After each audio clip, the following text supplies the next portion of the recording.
বান্দারে তুই নাশুকর হইস না, শুকরিয়া কর। একটু পেলেও তুই অন্তর থেকে আমার দরবারে শুকরিয়া কর। বান্দারে আমি বেশি কিছু চাই না তোদের কাছে। খাবার শুরুতে একটু আমাকে স্মরণ করবি, খাবার শেষ করে একবার আমাকে স্মরণ করবি, ঘুমানোর আগে একবার আমাকে স্মরণ কর, ঘুম থেকে উঠে একবার আমাকে স্মরণ কর।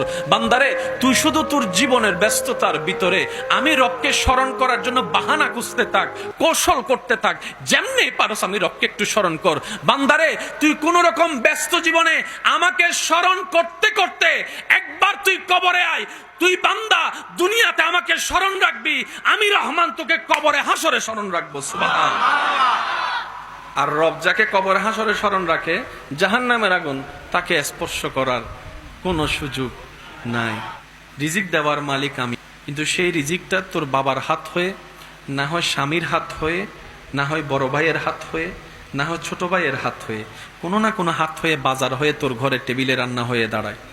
বান্দারে কখনো তরকারি পছন্দ হয় নাই বলে ফেলে দিস না, কখনো তরকারি পছন্দ হয় নাই বলে ভাতের প্লেট ছুটে ফেলে দিস না, কখনো স্বাদ হয় নাই বলে রাগ করে প্লেটটাকে ছেড়ে উঠে যাস না। বান্দা উঠে যাস না, কারণ তুই দেখছিস সেটা ভাত, কিন্তু একটু অন্তরের চোখ দিয়ে দেখ, প্রত্যেকটা ভাতেই তো আমি আল্লাহর রহমত জড়িত। সুবহানাল্লাহ। সেজন্য অপচয়কারীকে শয়তানের ভাই কেন বলে? আল্লাহ আপনাকে দয়া করে রহমত করে আমাকে আপনাকে এক প্লেট ভাত দিয়েছেন, আপনি আমি অর্ধেক খেয়ে যখন আর অর্ধেকটা এটু করে উঠে যায়, রব বলে যে তুই ভাতকে অবহেলা করস নাই, আমার রহমতকে অবমূল্যায়ন করেছিস, আমার রহমতকে অবমূল্যায়ন করেছিস, আমার দানকে অবমূল্যায়ন করেছিস। বুঝি না বুঝি, পাই না পাই, মন পছন্দ হোক কিংবা না হোক, আলহামদুলিল্লাহ বলাটা যেন আমরা মুখ থেকে না ফেলি। ইমাম আলী মাকাম ইমাম হুসাইনের সামনে যে হৃদয় বিদারক ঘটনাটা ঘটেছে, ওনার চেহারায় মলিনতা ছিল না, রক্তের মানুষ, প্রিয় মানুষ হারানোর ব্যথা ছিল না।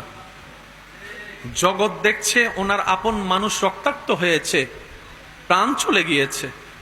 বাবা হিসেবে সেই অন্তরের জ্বালাটা আরেকজন বাবা উপলব্ধি করার চেষ্টা করছে, সেটা একটা সাইড। আর ইমাম হুসাইনের অন্য একটা সাইড ছিল, সন্তান তো আমার, আবার সে সন্তান তো আমার হওয়ার আগে আমার আল্লাহর বান্দা, আমার আল্লাহর বান্দা।